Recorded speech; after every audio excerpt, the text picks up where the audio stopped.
Saudi আরবের পবিত্র নগরী মক্কায় প্রবেশের ব্যাপারে নতুন বিধিনিষেধ আরোপ করেছে দেশটি। ফলে হজের অনুমোদন ছাড়া কেউ ঢুকতে বা অবস্থান করতে পারবে না। চলতি মাসের শেষ থেকে এই নিয়ম কার্যকর হবে।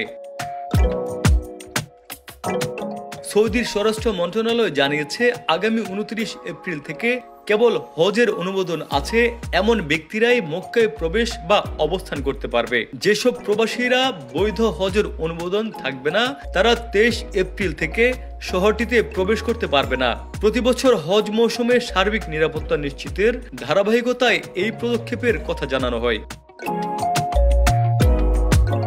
প্রবেশের অনুমতি শুধু সেই সব বাসিন্দাকে দেওয়া হবে যাদের জাতীয় পরিচয়পত্রে মক্কাকে তাদের আবাসস্থল উল্লেখ করা হয়েছে। বৈধ হজ পারমিটধারী ব্যক্তি ও মক্কায় কাজ করার জন্য অনুমোদিত ব্যক্তিরা মন্ত্রণালয়ে আগামী 29 এপ্রিল থেকে সৌদি নগরীর জিসিসি নাগরিক ও দর্শনার্থীদের জন্য ওমরা পালনের অনুমোদন দেওয়া বন্ধ করেছে।